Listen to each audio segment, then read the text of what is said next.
우리 앞뒤 좌우로 한번 인사하실까요? 오늘도 행복한 주일 되십시오.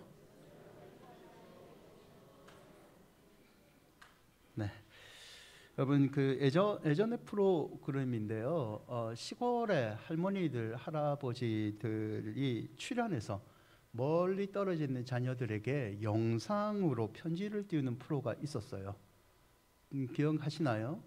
그래서 이것 때문에 광고도 나왔죠. 엄마 아빠 집에 보일러 필요하다부터 시작해서 그 프로 중에 한 코너가 스피드 퀴즈를 하는 프로가 있었습니다. 스피드 퀴즈에서 한 할아버지에게 천생연분이라는 단어가 제시됩니다. 할아버지는요, 자신만만한 표정을 짓죠. 그리고 할머니에게 설명을 딱 합니다. 간단하게. 당신과 나 사이. 할머니가 듣자마자 자신 있게 대답을 하죠. 왼수. 순간 방청석이 웃음으로 터지니까요, 할아버지가 당황하면서 약간 짜증을 내면서 아니, 두 글자 말고 네 글자, 당신과 나 사이 하고 외치니까 할머니가 대답을 합니다. 평생 왼수. 한번 들어보셨죠?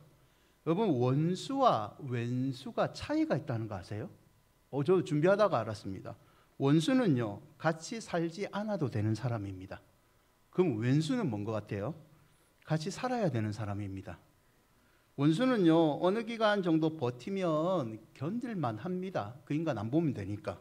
근데 왼수는요, 같이 살아야 되니까 더 힘든 겁니다. 30세끼 밥도 먹여야 되고 너무 힘든 거죠.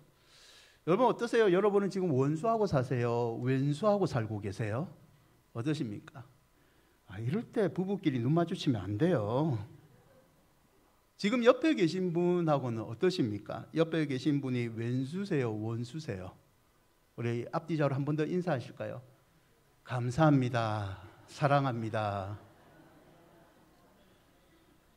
여러분, 사람은요, 동상이몽이라는 말도 있는데요, 같이 있지만 다른 마음을 가지면 불편합니다. 특히 부부는 그렇죠. 부부가 하나인 것 같지만 다른 마음을 품고 있으면 고통스럽습니다. 믿음의 원리도 똑같은데요, 한 교회를 다니고 같이 예배를 드리고 함께 식사를 하지만 다른 마음을 품고 서로가 서로를 진짜 원수처럼 미워한다면 믿음의 성숙을 이룰 수 없고 하나님의 축복도 받을 수 없습니다. 왜냐하면 성경은 줄기차게 우리는 한 몸이라고 강조하기 때문이죠.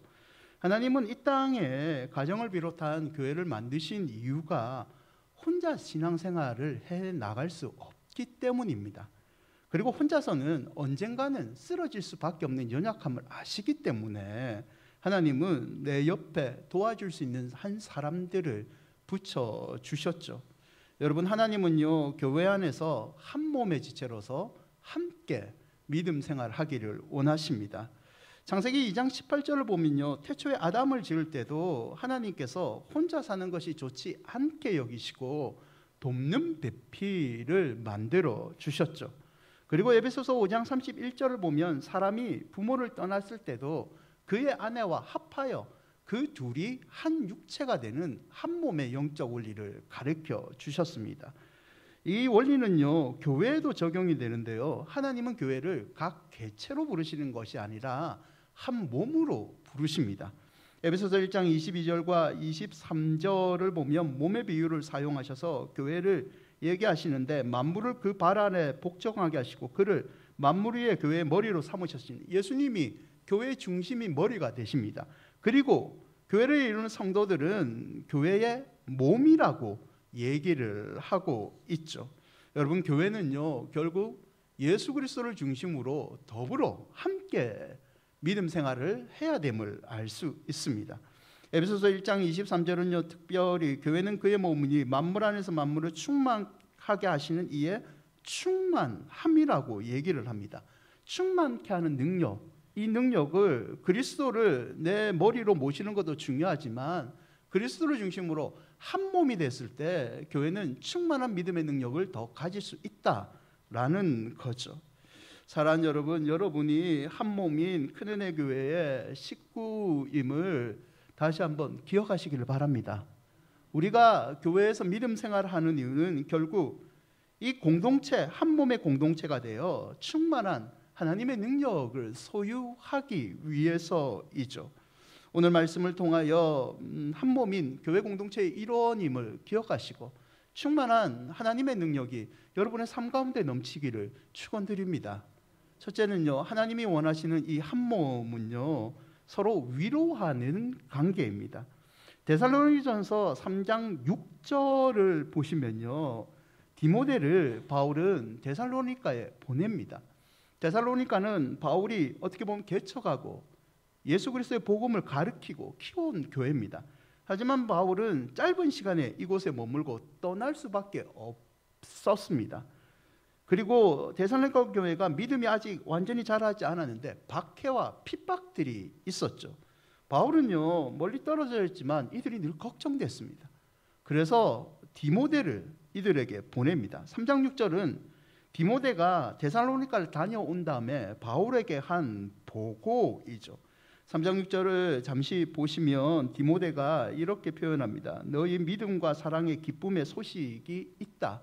데살로니가 교인들이 우리의 염려와 달리 믿음과 사랑 안에 신앙을 잘 지키고 있습니다 라는 기쁜 소식을 전하죠. 그리고 디모데는 바울에게 한 가지 더 얘기를 합니다. 바울이 데살로니가 교인들을 항상 생각하는 것처럼 그들도 바울을 간절히 보고자 했습니다 라는 표현을 합니다. 그리고 3장 7절에 이런 표현도 쓰는데요. 이러므로 형제들아, 우리가 모든 궁핍과 환난 가운데서 너희 믿음으로 말미암아 너희에게 위로를 받았노라. 디모데가 전해준 이 두 가지 소식 때문에 바울은 자신이 위로를 받았다라는 표현을 씁니다. 여러분, 바울과 데살로니가 성도들의 관계를 알 수 있는 표현인데요. 그들의 관계는요, 서로 위로하는 관계였습니다. 성경에서 이 위로라는 의미는요, 어떤 사람을 돕기 위해 그 옆에 서 있는다는 뜻이 있습니다. 옆에 붙어서 그 사람이 어려울 때 도와주는 것, 그게 위로죠. 단순히 공간적인 의미가 아니라 영적으로 그 사람의 버팀목이 되어지고 함께 가주는 것, 그게 성경의 위로입니다. 여러분, 이 세상에 위로가 필요 없는 사람은요, 아무도 없습니다. 인생의 내리막길 다 있습니다. 인생의 이 고갯길, 어려운 고난의 고갯길 누구에게나 다 있습니다. 아무리 강하게 보이는 사람도요, 낙심할 때가 있고 좌절의 눈물을 펑펑 쏟아낼 때가 있습니다. 우리 모두는 다 위로가 필요한 존재이죠. 3장 7절을 다시 보시면요, 너희에게 위로를 받았다. 지금 데살로니가 교인들에게 바울이 위로를 받았다는 말입니다. 여러분요, 데살로니가 성도들은 예수 그리스도를 안 지 1년도 안 된 성도들입니다. 바울은 예수를 직접 만났고 데살로니가 교회를 개척했고 그들을 가르쳤던 스승과 같은 존재이죠. 하지만 지금 바울이 데살로니가 교인들에게 위로를 주는 것이 아니라 위로를 받았다라고 표현을 합니다. 여러분, 위로가 필요 없는 사람은 없다는 거죠. 누구나 다 위로가 필요하다는 거죠. 앞에 있는 이 목사인 저도요, 여러분 위로가 필요 없을 것 같아요? 위로가 많이 필요합니다. 보시기에는 센 것 같지만 나름 가을을 잘 타는 연약한 남자입니다. 위로가 필요하죠. 저번 주에 이제 식사교제를 했잖아요. 식사교제라고 인사를 하는데 유치부의 한 아이가 저를 보고 그냥 웃어주면서 목사님 하는 거예요. 그 한마디예요. 모든 위로는 끝났습니다. 유치부 꼬마애도 나의 이름을 내 목사님이라고 불러주는데 그 한마디로 그 주의 모든 피로는 싹 풀렸습니다. 위로가 필요한 거죠. 저도. 우리 장로님들은 위로가 필요 없을 것 같아요. 안수 집사님과 우리 권사님들은 늘 여러분을 위로만 해줘야 됩니까? 아닙니다. 이분들도 위로가 필요합니다. 청년들은 늘 그냥 교회에서 봉사만 하고 섬겨야 됩니까? 아닙니다. 그들도 치열한 세상을 살아가기 때문에 위로가 필요합니다. 우리 모두는 약하기 때문에 모두 다 위로가 필요한 거죠. 결국 하나님이 원하시는 건강한 한 몸의 공동체는요, 서로가 서로를 위로해주는 관계입니다. 여러분, 아내가 남편을 위로해 줬다면요, 남편들은 당연하게 받아서는 안 됩니다. 아내를 위로해 주셔야 됩니다. 부모가 자녀들을 위로하고 그들을 섬겨줬다면요, 자녀들은 부모를 위로해 줘야 됩니다. 그래서 여러분의 작은 위로 하나가 인생을 바꾸는 능력이 있다는 것을 우리는 잊지 말아야 됩니다. 특별히 성도에게는요, 위로할 때 하나님이 함께 해주시는 능력이 있습니다. 요한복음 14장 26절을 보시면 예수께서 성령님을 표현할 때 보혜사라는 말씀을 하십니다. 이 보혜사는 파라크레토스라는 단어인데요, 파라라는 말은 옆에, 곁에 이런 뜻입니다. 즉 성령님은 옆에 서서 우리를 도와주시는 분, 우리를 위로하시는 분이죠. 우리가 다른 사람을 위로할 때 우리 힘으로 하는 것이 아니라 성령께서 함께 해주셔서 그 사람 마음 가운데 진정한 하늘의 위로를 내려주신다는 거죠. 사랑하는 여러분, 성도는요, 서로가 위로하는 관계가 될 때 그 교회가 하나님이 원하시는 공동체가 된다는 것을 잊지 마시기를 바랍니다. 그래서 나 좀 위로해줘, 나 좀 챙겨줘 라는 말도 한 10번 했다면 내가 너 챙겨주고 위로할게 라는 말을 한 번이라도 해주시는 여러분이 되시기를 바랍니다. 두 번째는요, 하나님이 원하시는 공동체는 친밀한 한 몸입니다. 데살로니가전서 3장 6절을 보면요, 바울은 너희를 간절히 보고자 함과 같이 너희도 우리를 간절히 보고자 했다라는 표현을 씁니다. 그만큼 친밀하게 보고 싶은 관계임을 알 수 있는 거죠. 2장 17절에도 이 친밀한 대신 열정이라는 표현이 나옵니다. 너희들을 얼마큼 보고 싶었느냐, 내가 열정으로 너희 보기를, 얼굴 보기를 힘썼다, 친밀한 관계임을 알 수 있습니다. 여기서 특별히 2장 17절에 떠나다라는 단어가 있습니다.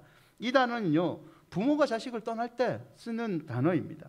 여러분, 대부분 부모들은요, 자식을 떠나는 경우는 있지만 자식을 잊어버리지는 않습니다. 아예 지워버리지는 않죠. 여행이 좋은 예잖아요. 여행의 부모들이 떠나게 됩니다. 하지만 그 한 마음 가운데는 육체적으로 잠깐 떨어져 있지만 마음에는 손주들 생각하고 우리 자식들 생각하지 않습니까? 맛있는 음식 먹으면 이거 아이들과 나중에 와야겠다, 그런 생각하지 않습니까? 마음으로는 자식과 영원한 이별을 하지 않죠. 지금 바울은요, 부모가 자식을 남겨둔 것 같이 간절히 데살로니가 성도들을 보고자 하는 마음을 표현하고 있는 겁니다.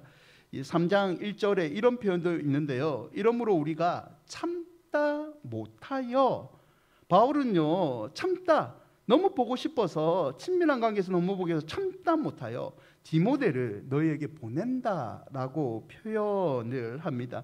여러분, 디모데는요, 바울의 영적 아들로 불린 만큼 측근입니다. 지금 바울이 있는 곳은요, 아덴인데요, 바울은 2차 전도 여행 때 아덴에 갔을 때 원래는 기대를 갖고 있었습니다. 아덴은 철학의 본거지입니다. 바울은 이곳에서 철학자들을 설득한다면 영향력이, 복음이 빨리 멀리 퍼질 거라고 기대를 가지고 선교를 떠났습니다. 하지만 결과가요, 좋지 않습니다. 아데바고라의 변론처럼 지식인들은요, 반응하지 않습니다. 믿지 않죠, 복음을. 그 옆에 디모데가 이 지금 어려운 바울의 옆에 있어야 되는데, 바울은 데살로니가 성도들이 너무 보고 싶고 걱정이 되니까 옆에 있어야 할 디모데를 데살로니가 교인들에게 보냅니다.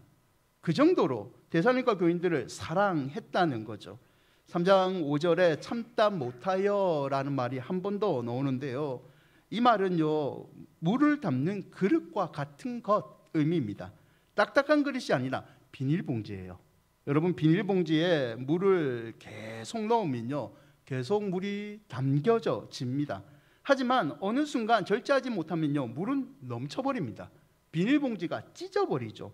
바울은 데살로니가 교인들의 자기의 감정을 이 참다 못하를 표현하는데, 보고 싶어서 참았다, 보고 싶어서 참았다, 근데 이제는 더 이상 참지 못하여 나는 갈 수 없기 때문에 디모데를 보낸다. 그만큼 데살로니가 성도들과 친밀한 자신과의 관계를 표현하고 있는 거죠.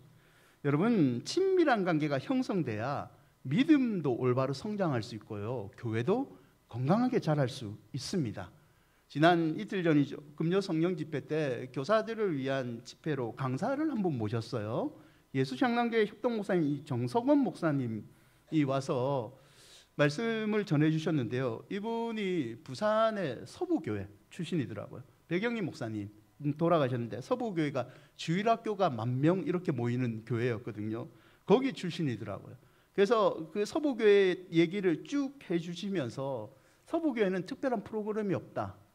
이 자매들, 여자 집사님들이 짧은 치마를 입으면 사람들이 자를 들고 때렸다. 좋은 환경이 아니었다. 그래도 아이들이 모였던 이유를, 우리가 잊고 있었던 한 가지 이유를 얘기하더라고요. 교사들이 아이들의 영적인 부모가 되어 주었다. 그 친밀한 관계 때문에 아이들이 교회를 떠나지 않고 믿음 안에 자랐다는 거죠. 여러분, 저도 돌이켜보면 제가 자랐을 때 청소년 시절 부모님이 교회 다니지 않았습니다. 지금이 이제 대학을 왔다 갔다 해야 될 시기잖아요. 입시 시즌이잖아요. 고3 때는요, 저녁 예배 때 고3 수험생들이 강대상 앞으로 다 나옵니다. 기도를 해주죠, 목사님이. 그때 기도를 해줄 때 부모들이 그 옆에서 함께 손을 잡고 기도하십니다. 저는 부모님이 교회를 안 다녀오죠. 이 섭섭할 수 있는데 갑자기 제 고등부 고1 때 선생님, 권사님이 나오시고, 제 고2 때 담임 선생님이었던 권사님이 또 나오시고, 제 양쪽에서 제 부모처럼 눈물을 흘리면서 함께 기도를 해줬습니다. 그 기도가 결국 지금의 목사를 만들었죠. 결국 우리가 친밀한 관계, 영적인 가족이 되었을 때 우리 믿음도 깊어지고 하나님께서 그 공동체를 더 축복해 주신다는 거죠. 데살로니가전서 2장 19절인데요. 함께 읽어볼까요? 우리의 소망이나 기쁨이나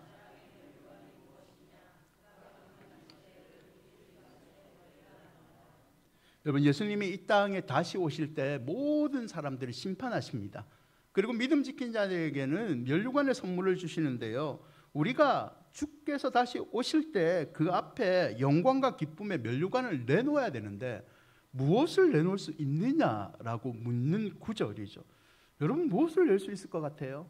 하나님, 내가 이 땅에서 100억이 넘는 통장을 마련했습니다. 2개, 3개나 모았습니다. 하나님 앞에 내놨습니다. 하나님 기뻐하실 것 같아요? 하나님, 나는요, 여기 보이시죠? 금배지 달았습니다. 이 땅에서 그냥 산 게 아니라 이 금배지를 달고 영향력 있는 삶을 살았습니다. 하나님 앞에 나왔을 때 하나님이 기뻐하실 것 같습니까? 기뻐하실 수도 있죠. 하지만 성경에서는요, 하나님이 기뻐하시는 것은 믿음이고 또한 성도와 성도 간의 친밀한 관계를 가졌을 때 하나님 기뻐한다 얘기합니다. 마태복음 10장 42절을 보세요. 예수께서 이런 말씀을 하신 적이 있는데요. 누구든지 제자의 이름으로 이 작은 자 중 하나에게 냉수 한 그릇이라도 주는 자는 내가 진실로 너희에게 이르노니 그 사람이 결단코 무엇을 잃지 않는다 얘기합니까? 상을 잃지 않는다. 천국에 오면 내가 그에게 선물, 상을 내려주겠다라는 말씀이죠.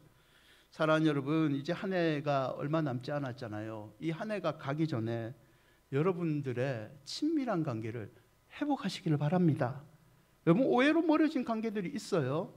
그리고 바빠서 뜸한 관계들이 있습니다. 그 사람들에게 전화 한번 해보시기 바랍니다. 저는요, 이 설교를 준비하면서 제가 이 친구 한 명이 생각이 났습니다.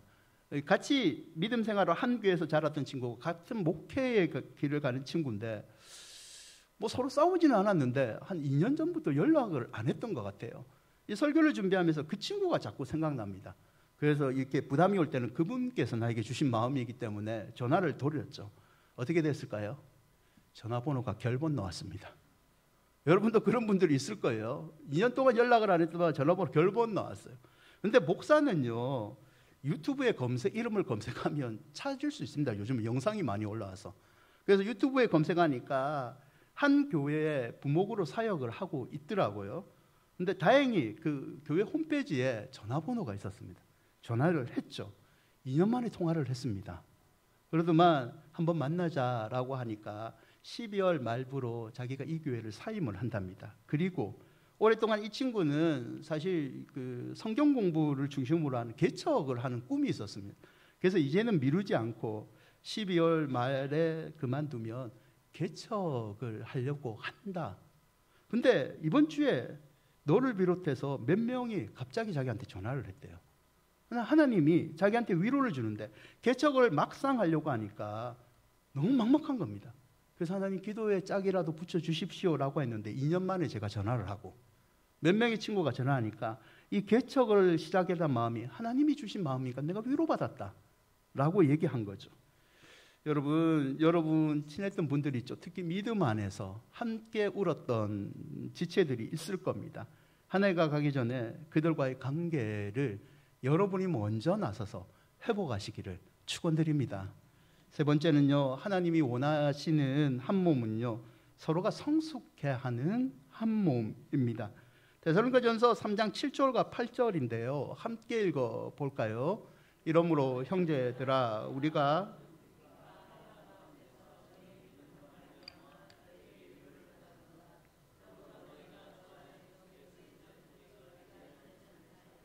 바울은요, 데살로니가 성도들이 주 안에 믿음이 굳게 선 것을 보고요, 그것 때문에 이제 내가 산다라는 표현을 씁니다.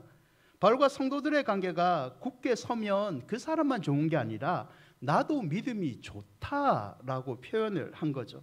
여러분, 이런 거죠. 우리 교회에서 한 여집사님이 병으로 고통을 당합니다. 자기 혼자 너무 힘드니까 주변 분들에게 기도를 부탁해요. 권사님에게 부탁하고 집사님에게 부탁하고 장로님에게 부탁하고 기도를 합니다. 우리 권사님과 장로님과 집사님들이요, 그 여집사님의 치유함을 위해서 간절히 기도합니다. 하나님께서 은혜를 베풀어 주세요. 여집사님이 고통당하는 그 병에서 치유함을 얻습니다. 그러면 그분만 기쁠까요? 아닙니다. 같이 기도했던 사람들도 마음이 기쁘죠. 그리고 같이 기도했던 권사님 마음 가운데 이런 마음이 생겨요. 하나님께 저 여집사의 병을 위해서 기도했더만 하나님께서 고쳐주셨다. 혹시나 내가 살면서 나도 병에 걸리면 힘들겠지만 하나님께서 고쳐주실 거다. 그리고 나를 위해서 함께 기도하는 이 동역자들이 함께 기도해 줄 거다.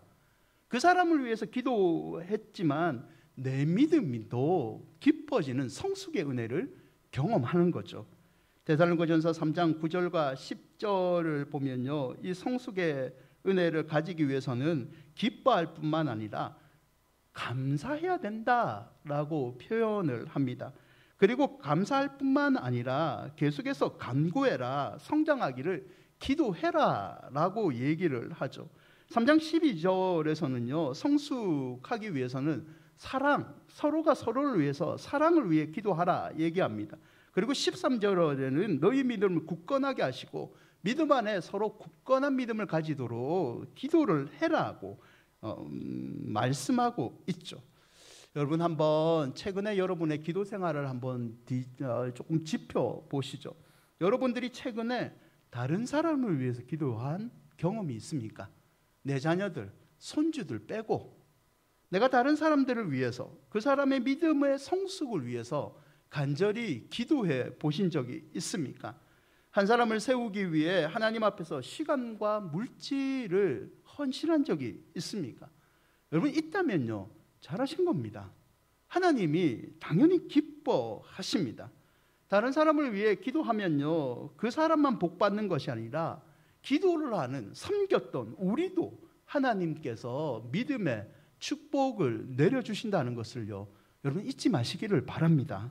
사랑하는 여러분, 하나님이 원하시는 관계는요, 서로가 서로의 믿음을 성숙게 해주는 관계입니다. 이런 의미에서 교회는요, 건물이 아니라 사람들의 모임이라고 정의할 수 있습니다. 교회라는 말은 두 가지가 있는데요, 히브리어 카알과 헬라어의 에클레시아라는 말이 있습니다. 카알은 회중, 에클레시아는 교회라는 뜻입니다. 교회는 하나님이 세상 가운데서 불러내신 성별된 사람들의 모임이라는 뜻이죠. 성숙한 성도들의 모임 공동체가 교회입니다. 사도행전 2장 46절과 47절의 메시지 성경을 보시면 초대교회의 모습인데요, 성전에서 예배를 드리고 나서 집에서 식사를 하고 하나님을 찬양하는 것이 그들의 하루 일과였다.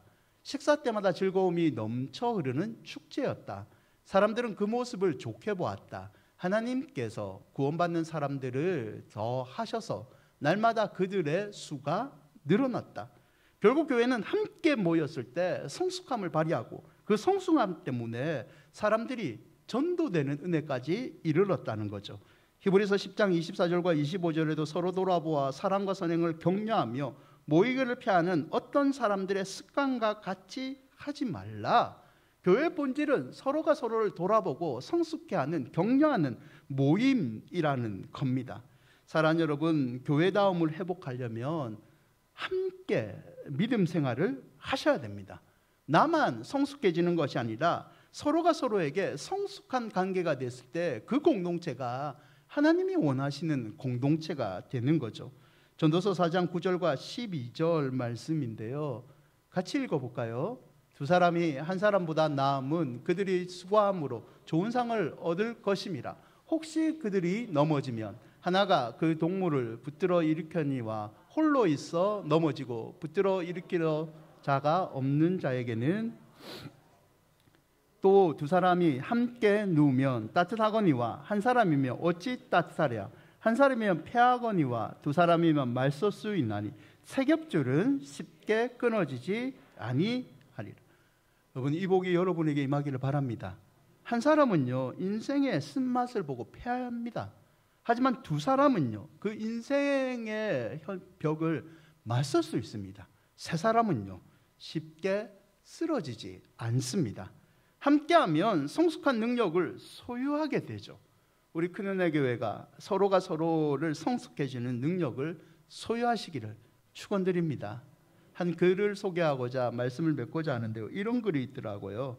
관계는 관심을 먹고 자란다. 사람이 최고의 자산이다. 귀인과 은인도 있지만 악인과 천인도 있다. 관계는 관심을 먹고 자란다. 관계는 한번 형성되면 영원히 지속되는 자동시계가 아니라 수시로 애정과 관심으로 보살펴주지 않으면 멈춰서 버리는 수동시계다. 관심이 없어지면 관계는 경계로 바뀐다. 관심은 애정을 먹고 관계를 만들지만 무관심은 경계에서 벽을 만든다. 사람과 사람 사이에 따뜻한 정이 소통되는 인간관계, 서로 기대며 평생 동안 함께 갈 사람은 그냥 만나지는 게 아니다. 그래서 마음을 주고받는 정이 우러나는 관계야말로 진짜 관계라고 말할 수 있다. 여러분, 여러분의 주변을 돌아보시고 진짜 정이 우러나는 믿음 안의 관계들을 회복하시기를 바랍니다. 데살로니가전서 3장 7절과 8절, 이러므로 형제들아 우리가 모든 궁핍과 환난 가운데서 너희 믿음으로 말미암아 너희에게 위로를 받아노라. 그러므로 너희가 주 안에 굳게 선즉 우리가 이제는 살리라. 하나님이 원하시는 그 사람, 성숙하고 서로가 서로에게 친밀하고 위로되는 그 관계의 복을 올 한 해 가기 전에 꼭 회복하시기를 주의 이름으로 축원드립니다. 우리 찬양하시죠.